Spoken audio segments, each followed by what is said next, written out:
नमस्कार, आप देख रहे हैं ब्रेकिंग बिहार। मैं सुमन कुमार आपके साथ। देखिए, अभी आम वोटर परिषद रेड क्रॉस बिल्डिंग गांधी मैदान के पास में हम आए हैं। जिस प्रकार से आप लगातार देखते हैं कि लोकसभा चुनाव, विधानसभा चुनाव या अन्य किसी भी प्रकार के चुनाव में मतदाता प्रतिशत अन्य राज्यों की तुलना में बिहार में बहुत ही कम होता है, और इस मतदान प्रतिशत को किस तरीके से बढ़ाया जाए, इसके बारे में हम लोग चर्चा करते हैं। यहाँ पर कुछ लोग उपस्थित हैं जो लगातार इस कार्यक्रम से लगे हुए हैं कि किसी भी प्रकार से हमको लोगों को जागरूक करना होगा और लोकतंत्र में मतदान का क्या महत्व है, और जो लोग मतदान से वंचित रह जाते हैं वो कितना गलत कार्य करते हैं।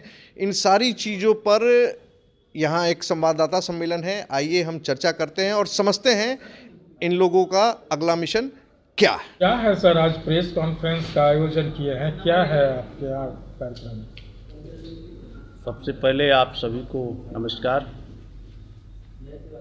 आज आम वोटर परिषद एक प्रेस कॉन्फ्रेंस का आयोजन किया है वोटर डे के शुभ अवसर पर। आम वोटर परिषद का जो मुख्य उद्देश्य है, आम वोटर परिषद का जो मुख्य मैनिफेस्टो है, आम वोटर परिषद का जो मुख्य घोषणाएं हैं, इसमें सबसे पहले पॉइंट जो हम लोगों ने डाला है वो है वोटर जागरूकता अभियान।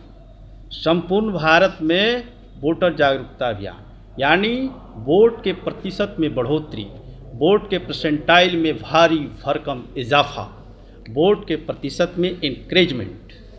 इसके आगे हम लोगों ने माननीय चुनाव आयोग और देश के तमाम आदरणीय पॉलिटिकल पार्टियों के बीच एक कड़ी बनाकर वोटर जागरूकता के मुद्दे पे आम वोटर परिषद कदम से कदम मिला करके और कंधे से कंधे मिला करके, हाथ से हाथ मिला करके आम वोटर परिषद काम करेगी। आम वोटर परिषद बनेगा देश का रोल मॉडल। किस प्रकार से आप जो वोटिंग प्रतिशत है आप बात कर रहे हैं बढ़ाने के लिए, तो क्या कुछ आपने उसके लिए योजनाएं बनाई हैं? किस प्रकार से वोटिंग प्रतिशत को आप लोग आगे बढ़ाएंगे? बिल्कुल, हम लोगों ने इसके लिए पायलट प्रोजेक्ट तैयार कर लिया है। हम लोगों ने इसके लिए तमाम तैयारियां कर ली है। आगामी विधानसभा चुनाव से पहले हम लोग इम्प्लीमेंट करने जा रहे हैं।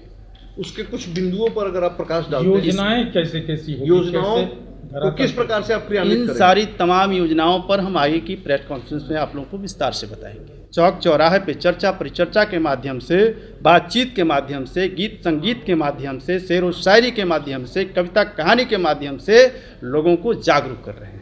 स्वास्थ्य के माध्यम से भी लोगों को जागरूक कर रहे हैं। संतोष जी, इस कार्यक्रम को कैसे करेंगे? विधानसभा के हिसाब से, लोकसभा क्षेत्र के हिसाब से, डिस्ट्रिक्ट वाइज किस प्रकार से इस कार्यक्रम को आगे चालू किया जाएगा? ये कार्यक्रम पूरे भारत में होना है, क्योंकि ये आम वोटर परिषद है जो संपूर्ण ऑल इंडिया लेवल का चीज़ है, संपूर्ण भारत की चीज़। ये बारी बारी से अभी हम लोग बिहार से इसका स्टार्टअप कर रहे हैं, फिर इसके आगे हम लोग नेक्स्ट दूसरे स्टेट में भी जाएंगे, तीसरे स्टेट में भी जाएंगे, यानी पूरे भारत में ये कार्यक्रम चलेगा। कोई तारीख भी तय किया है आप लोगों ने? निरंतर करते रहना है। आज से इसका आगाज़ हो गया है। आज से आगाज। आपकी योजना में जो पॉइंट आउट होगा, जैसे एक नुक्कड़ नाटक के माध्यम से होता है, जैसा आपने कहा शेर व शायरी के माध्यम से होगा, इसकी शुरुआत आप कहाँ से करेंगे? सबसे पहली अभियान, सबसे पहला अभियान वोटर जागरूकता को लेकर हम लोग करेंगे जनसभा के माध्यम से, वोटर सभा के माध्यम से। इसके अलावा हम लोग जो है चर्चा परिचर्चा के माध्यम से भी करेंगे। नुक्कड़ नाटक के माध्यम से, शेर व शायरी के जो माध्यम से आपने कहा, तो क्या वो सेलिब्रिटी कलाकार रहेंगे या कहाँ से कैसे करेंगे? नहीं, हम लोग उभरते हुए प्रतिभा, जैसे ग्रामीण परिवेश से लोगों को उठाएंगे, उसको ट्रेंड करेंगे, उसको जागरूक करेंगे, और उसके बाद हम लोग जो है नुक्कड़ नाटक में के लिए उसे तैयार करेंगे। ऐसे बहुत सारे वोटर हैं जो मतदान के दिन अपने क्षेत्र में नहीं रहते हैं, एक बहुत बड़ी संख्या है। ऐसे भी वोटरों की संख्या है जो अपने स्वास्थ्य समस्याओं की वजह से मतदान केंद्र तक नहीं जा पाते हैं।